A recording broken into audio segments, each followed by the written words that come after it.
Bismillahirrahmanirrahim. Assalamualaikum warahmatullahi wabarakatuh. Today I am going to share with you the last topic for management accounting fundamentals, and that is pricing. In these topics, I'm going to share with you first several major factors which influence the pricing decisions. And then next, I am going to share with you several methods of setting prices. And lastly, some strategic pricing decisions. Now, for the first one, on the major influences on pricing decision. First thing first is definitely the cost of the product. An organization cannot sell the product below cost for a long period of time. They definitely will be losing out. At times, they might be selling the product below cost for following the strategic decision. The other influence is customer demand. Sometimes the product is a necessity product. Sometimes the product is a luxury product. It really depends on the price elasticity of the product. In today's world where the customer demand is so important, company need to study the demand of the product. The third is competitors. The competitors set the price versus the companies setting the price. Will they be a follower, or will the organization be the market leader in the industry? Some other factors which are also relevant are political issues, legal issues, and image issues. For example, like Tiffany, they actually have a price which is far more expensive as compared to others because they want to maintain the price. In fact, they are claiming that no other companies will be able to offer the price that they are offering.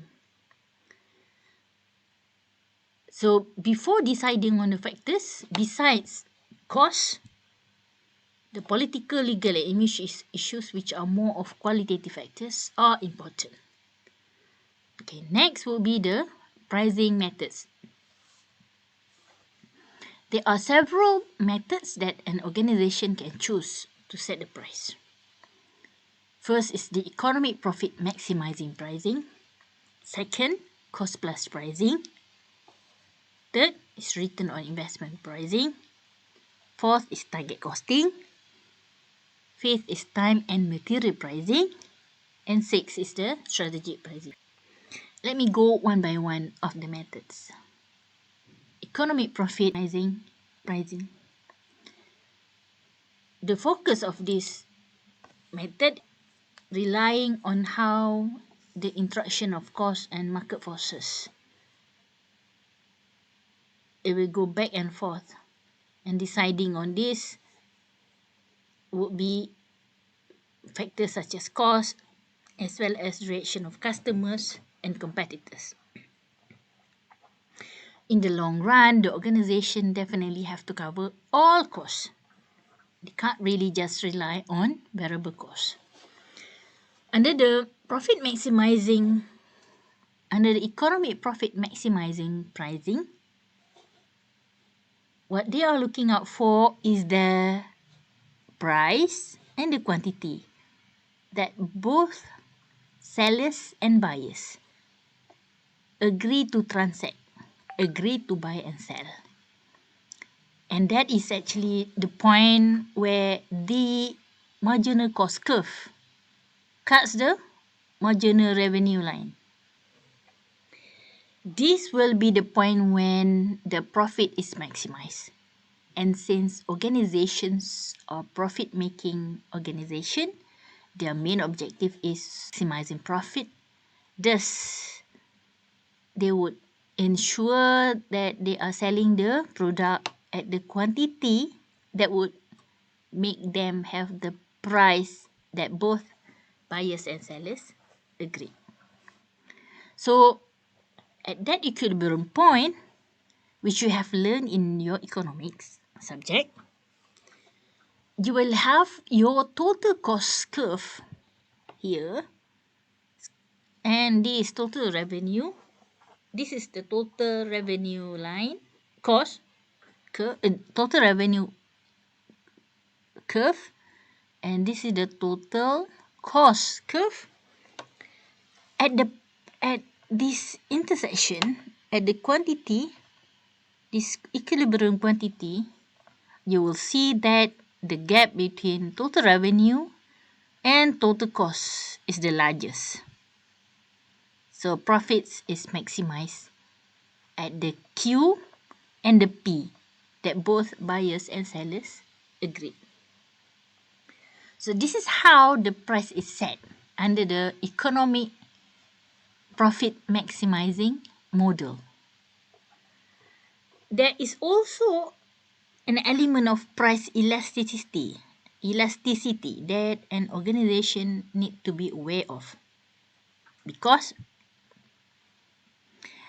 for product that has demand which is elastic, they must know that any increase in the price could result to a large negative impact on the sales volume.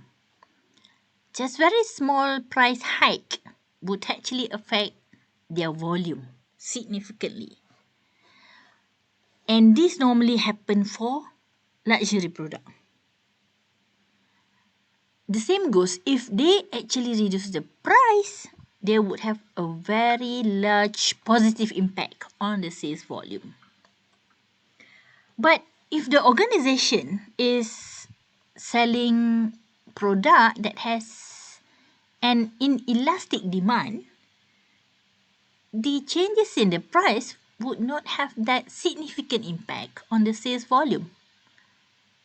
And kind of product or services that has inelastic demand would be the necessity product or necessity services. So really, the organization need to know what type of products and services that they are offering and what kind of demand, what kind of price elasticity their products or services are having. So we can see that economic profit maximizing model, after all, would rely on the demand as well as on the marginal revenue. And marginal revenue as well as demand are actually very difficult to be measured. And so does the marginal cost. In fact, the marginal revenue and marginal cost paradigm is only valid for certain type of markets. And as you have learned in the economics, we have several forms of markets. We have fair competition. We have monopolistic competition. We could also have oligopoly. We could have duopoly market. And that makes it difficult for an organization to use economic profit maximizing model. And hence, accounting came in to offer a different method to set the price, and that is known as plus pricing, where the cost plus pricing use simplified decision model as well as simplified information requirement. The cost plus pricing would rely on accounting product, meaning the cost data which the company can extract from the general ledger. As compared to the economic profit maximizing model, which is more costly, accounting pricing model, which is known as cost plus pricing or cost-based pricing, can offer a new way which is less costly as compared to the economic profit maximizing model. And in fact, the best approach perhaps could lie between the optimal decision model and the suboptimal decision model. It could rely between the two. Now, let's move on to the cost plus pricing or cost-based pricing.